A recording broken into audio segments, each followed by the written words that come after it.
Kwaniriza nate ku mukutu gwaffe ogwa Tusome n'ennaalo.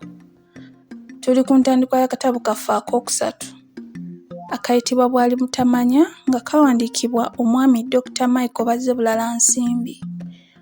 Akatabo kano kaasooka kufulumizibwa mu mwaka gwa 1978, kaddamu okufulumizibwa mu 1981 era kaasembayo okufulumizibwa mu 2003.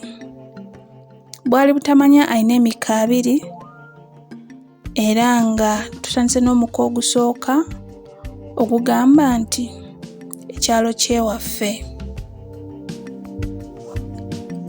Ekyalo Kyewaffe kirina erinnya eritatera kuwulirwawulirwa erya Kyamutuula. Bagamba nti erinnya eryo lyajja luvannyuma bwe baasooka kukiyita Kyampisi olw'empisi ennyingi ezaaliko edda ennyo. Kyamutuula kyalo kya byafaayo byenjagala naawe owulire. Olwatuuka ku Mimera, omusajja mukira gwa nte guwujja erudda n'erudda n'asenga ku Kyampisi. Gye yava tewali yamanyaayo. Mukira yali musamize okusinga abasamize be wali owulidde, siigambe nti be wali olabye. Ewuwe tewaggwanga bantu abaagendangayo okubakolera ku nsonga zaabwe eza buli ngeri. Abaagala okufuna abakazi oba abasajja, okuzaala, okutambula n'okudda obulungi ku ngendo zaabwe, okuwona obulwadde, emisango, okutta ebyama bya bannaabwe, okutta obufumbo, okudibya bajja baabwe, bonna wabasangangaawo.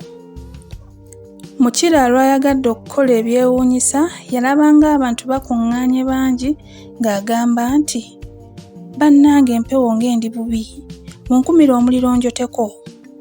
Omuliro yalabanga gugudde amanda nga yeesobolola mpola ng'agenda agutuulamu wakati. Oluusi yagwevulungangamu nga bulaba enkoko bwe yeevulunga mu kittavu. Abantu tebaalwa nga Mukira batandika kumuyitanga Mutuula ku manda, olwo nga n'ekyalo bakyogerangako nti ekyalo kya Mutuula. Kyamutuula kyalo kinene nnyo. Olusozi kwe kiri nalwo baluyita Kyamutuula. Lwo lwakula ng'omukomago. Empumi yaalwo emu eyolekedde mu bukiika obwa kkono, endala mu bwa ddyo. Ffe twabeeranga mu buvanjuba bwalwo. Ezivuunuko mu bugwanjuba baayitawo Kinvunikidde. Ku ludda gye twabeeranga waaliyo enzizi 2 kwe twakimanga amazzi, Kamiraŋŋoma ne Kyabanaku. Olusooka luli wala n'amaka gaffe era tetwateranga kukimayo mazzi. Omusana bwe gwaka ennyo, Kyabanaku lukalira. Bwe lukalira amazzi bagakima mu Kamiraŋŋoma. Edda oluzzi olwo lwaliko amateeka amakulu. Abantu tebaalusenangamu mazzi nga balina obulimiro, n'abakazi abaali mu nsonga tebaalutuukangako. Amazzi gaamu gaabanga malungi nnyo. Abantu bagamba nti ku Kamiraŋŋoma kuliko omusambwa ogwabunduka enviiri ku mabega. Ebyo ffe abato byatutiisanga nnyo okukimako amazzi.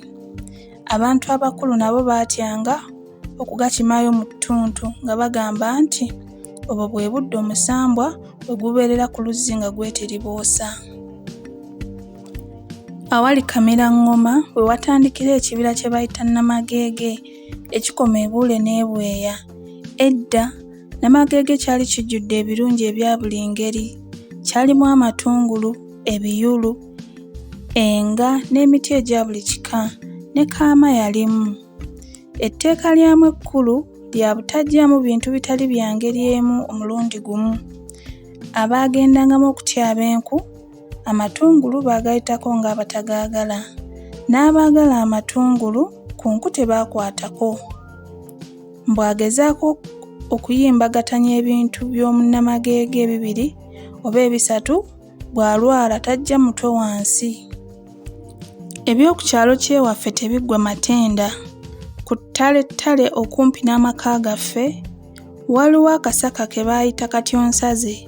Ako nakedda kaatiibwanga nnyo. Nze kamwa koogera kasooka mbaawo sikalinnyangamu. Kalimu obukindu nga 3. Bagamba nti okumpi n'obukindu waliwo ensumbi, emmengo, ensuwa, amafumu n'ebintu ebirala. Mu katyonsaze temuggyibwa kantu konna. Omuntu atakamanyi bwe kamutanda n'atemamu akati n'akatwala, abakamanyi bwe bamulaba bamulagira okukazzaayo amangu akasuule we yakaggye. Obutamanya bubi naye waliwo lwe buyamba.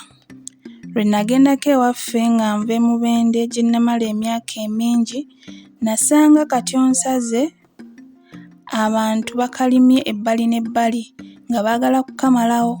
Nategeezebwa nti abagwira be baasinga okukabebba bubba emisambwa gya muno tegibakola ku kabi olw'okubanga tebagimanyi. Essuula esooka awo weekomye, tusinkane mu ssuula ey'okubiri egamba nti empisa z'omu maka gaffe.